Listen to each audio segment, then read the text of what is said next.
You might have financial anxiety and not even realize it. Here are 5 signs, and number 3 surprises most people. If you've ever felt your chest tighten when you check your bank account or avoided opening bills for days, you're not alone. And more importantly, you're not broken. I'm going to walk you through 5 signs of financial anxiety that most people experience but don't talk about. And by the end of this video, you'll understand why you feel this way and that it's completely changeable. First, let's get clear on what financial anxiety actually is. Financial anxiety isn't just worrying about money. It's when thoughts about money trigger a stress response in your body that affects your daily life, your decisions, and your well-being. And here's what most people don't know. Financial anxiety isn't about how much money you have. I've worked with people making 6 figures who have the same anxious patterns as people living paycheck to paycheck. It's not about the numbers. It's about your nervous system's relationship with money.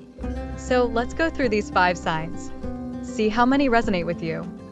The first sign of financial anxiety is experiencing physical symptoms when you think about or deal with money. This might look like your heart racing when you check your bank balance, a knot in your stomach when bills arrive, tension headaches after budgeting sessions, feeling physically frozen when it's time to make a financial decision, or even nausea when thinking about your debt.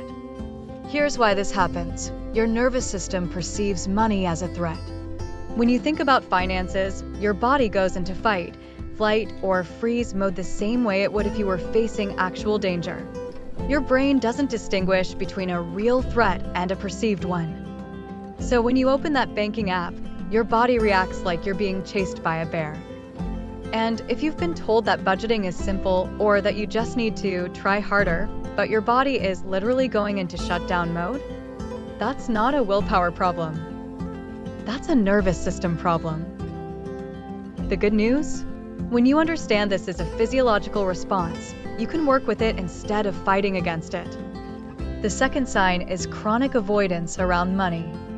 This is one of the most common signs of financial anxiety, and it can look like not opening bank statements or bills, avoiding checking your account balance, putting off financial conversations with your partner, never looking at your credit card statements in detail, ignoring payment due dates until the last possible moment, or feeling immediate dread and changing the subject whenever money comes up. Now, if you do this, you might beat yourself up about it. You might think, I'm so irresponsible. Why can't I just deal with this like an adult? But avoidance is actually a protective mechanism. Your brain is trying to protect you from the uncomfortable feelings that come up around money. The problem is, avoidance creates more anxiety in the long run. Because that unopened bill doesn't disappear, it lives in the back of your mind, creating low-level stress all day long. You end up using more mental energy avoiding money than you would actually dealing with it. But here's what matters. Avoidance is a symptom, not a character flaw. It's your nervous system trying to keep you safe. And once you learn to regulate that stress response, the avoidance naturally decreases. The third sign, and this is the one that surprises most people, is experiencing shame spirals around spending. This goes beyond just feeling bad about a purchase. A shame spiral looks like buying something small, then feeling intense guilt for hours or days, replaying stupid money decisions over and over in your head, feeling like you're a fundamentally bad or broken person because of your financial choices, hiding purchases from your partner, even small, reasonable ones, or feeling deep embarrassment about your financial situation, even when no one knows about it. Here's what makes this sign so sneaky. Shame doesn't feel like anxiety. It feels like truth. When you're in a shame spiral, your brain tells you, I'm terrible with money. I'll never get this right. Everyone else has it figured out except me. And because it feels so true, you don't question it. You just believe it. But shame is actually anxiety wearing a disguise. It's your nervous system's way of trying to control your behavior by making you feel terrible. The problem? Shame doesn't motivate sustainable change. It just makes you feel worse, which often leads to more avoidance or more emotional spending to cope with the bad feelings. This is why traditional budgeting advice doesn't work for people with financial anxiety. You can't shame yourself into financial wellness. What actually works is addressing the shame directly, understanding where it comes from, and learning to make financial decisions from a place of calm instead of panic. The fourth sign is decision paralysis around money.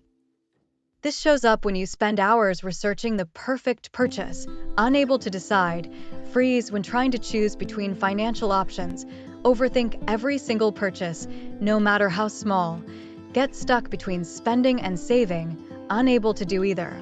Create elaborate spreadsheets, but never actually make a decision, or feel like every financial choice is life or death important. Decision paralysis happens because your nervous system is overwhelmed. When you're anxious, your brain perceives every decision as high stakes. Should you buy the $4 coffee? Your anxious brain treats it like you're deciding whether to drain your entire savings account. This is exhausting. And it makes sense that you'd either avoid decisions entirely or spend an unreasonable amount of energy on tiny choices. What's actually happening is your threat detection system is overactive. It's trying to protect you from making a wrong choice, but in the process, it makes it nearly impossible to make any choice at all. And here's the truth. Most financial decisions aren't actually as important as they feel in the moment. A single coffee purchase won't make or break your financial future. When you learn to regulate your nervous system, you can make financial decisions from a place of clarity instead of fear. And suddenly, the small stuff becomes small again. The fifth sign of financial anxiety is comparison anxiety. This looks like feeling triggered when friends talk about vacations you can't afford, scrolling social media and feeling terrible about what others have, constantly measuring your financial progress against everyone else's, feeling behind. No matter how much progress you make, hiding your financial reality because you're embarrassed, or feeling jealous or resentful when others share good financial news. Comparison anxiety is particularly brutal because it's so constant. Every social media post, every conversation, every holiday gathering becomes a reminder that you're not good enough. But here's what's actually happening. Comparison anxiety isn't about the other person's finances. It's about your own sense of safety and worth. When you don't feel secure in your own financial situation, seeing someone else's success feels threatening. Your brain interprets it as evidence that you're failing. The truth is, you don't actually know what's happening in anyone else's financial life. That friend posting vacation photos might be drowning in credit card debt. That colleague with a new car might be terrified about their mortgage. Everyone's dealing with their own relationship with money. And your worth as a person has nothing to do with your bank account balance. When you heal your relationship with money, other people's financial situations stop feeling threatening. You can celebrate them without it meaning anything about you. So let's recap these 5 signs of financial anxiety. Physical symptoms when dealing with money, chronic avoidance behaviors, shame spirals around spending, decision paralysis, and comparison anxiety. If you recognized yourself in one or more of these signs, I want you to hear this. You're not broken. You're not bad with money. And you're definitely not alone. Financial anxiety is incredibly common, especially for women, who often grow up with complicated messages about money, worthiness, and security. The shame you feel? That's not helping you. The avoidance? That's your nervous system trying to protect you. The physical symptoms? Those are real and they matter.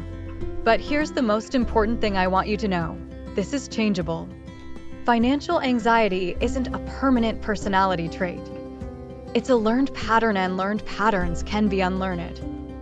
When you address the nervous system piece, when you heal the shame, when you learn to regulate your stress response around money, everything shifts. You can check your bank account without your heart racing. You can make spending decisions without spiraling. You can talk about money without feeling like you want to crawl out of your skin. I know this because I've seen it happen not just for me, but for hundreds of women who thought they'd always be anxious about money. And if this video resonated with you, please give it a thumbs up and subscribe to this channel. I create weekly videos about healing your relationship with money without shame or judgment. Thanks for watching, and remember, you're not broken. You're just working with a nervous system that's trying to keep you safe. And that's something we can work with. I'll see you in the next video.